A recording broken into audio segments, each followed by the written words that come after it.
and these are both abstract strategy games. The two that we have are called Gazebo and Gingham, and they do play quite a bit different from each other, but I'll just go through them one by one, letting you know how they play, starting with Gazebo. And this is a game that was designed by Reiner Knizia, and it does feature that simplicity that you do see in a lot of his games, while also sporting a lot of depth when it comes to your decision making. And this is a game that's really easy to set up and play because all you got to do is roll out the shared mat that players are going to be playing on, and then each player is going to be starting with an identical set of tiles. These are all going to be face down, and you're just going to be maintaining a hand of 3 tiles at any given time, but players are just going to be taking turns placing one tile out onto the shared mat in any of the valid placement locations. These locations are either adjacent to one of the starting squares that are indicated on that mat, or adjacent to a tile that was already placed. Each player is also going to have a bunch of gazebo tokens that are matching their player color, and the goal of this game is pretty simple. It's just to be the first to get rid of all your gazebos. If you're able to do that,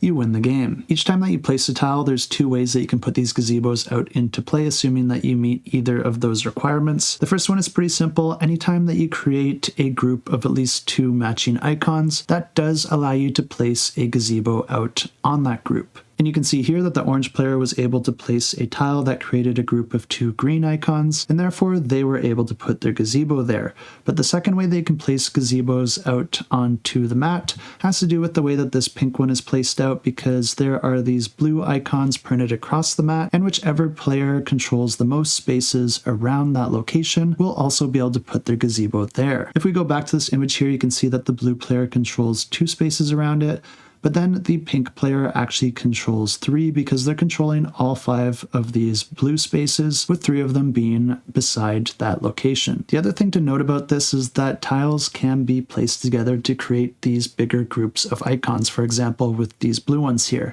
And anytime that you control a space that has 5 or more icons, that actually allows you to double up your gazebo, and that's why the pink player also has a stack of 2 here. And yes, this means that you can also steal locations from other players in a couple of ways, with the first one having to do with these printed spaces. So for example, if this blue player was able to get even more control of the spaces around that printed space, then they would be kicking that pink token out and then putting one of their own, because like I said, the person who gets to put their gazebo there is the one that controls the most spaces around it. But the second way that you can steal locations from other players is by connecting the groups that you control with a group that your opponent controls, assuming they are the same color. So for example, we have this yellow player controlling these 2 blue spaces, and then we have the blue player controlling these other 2 blue spaces. Let's say it was the yellow player's turn and they had a tile that featured 2 blue icons on it. They could actually place it here at the bottom in order to connect those 2 groups of blue together. Because they placed that tile, making their space bigger,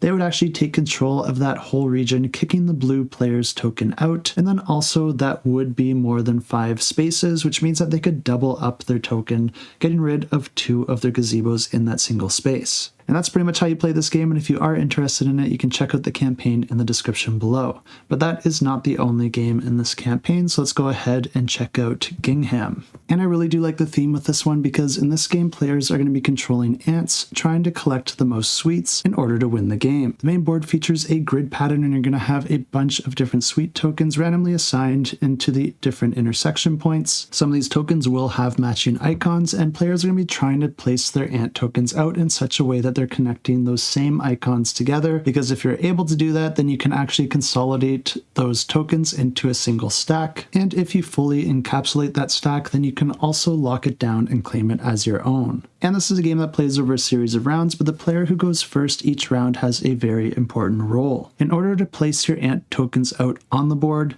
players first have to claim a column by using their queen ant tokens. The player who goes first gets to decide on which side of the board players will be placing those. So for example, in this image here, the first player decided to put their queen token onto this bottom side of the board, which means that all the other players also have to follow suit. Each player will have 2 of these queen tokens, and you're just going to be taking turns placing one of your tokens till all the other players have had a turn, and then you're going to be placing your second token. Whichever column you claim with your queen token, you'll also be able to put an ant in that column, with the only limitation being that you're not allowed to cross this stitched line across the diagonal here. This is a really important detail because it means some of these columns have a lot more or a lot less options when it comes to placing your worker ant. And you can see that in this image here because if you chose one of the leftmost columns, you have a lot more spaces to choose from, whereas if you chose one of the rightmost columns, you might just have one or two. But it's also important to note that the player who put their queen token closest to the star in the corner here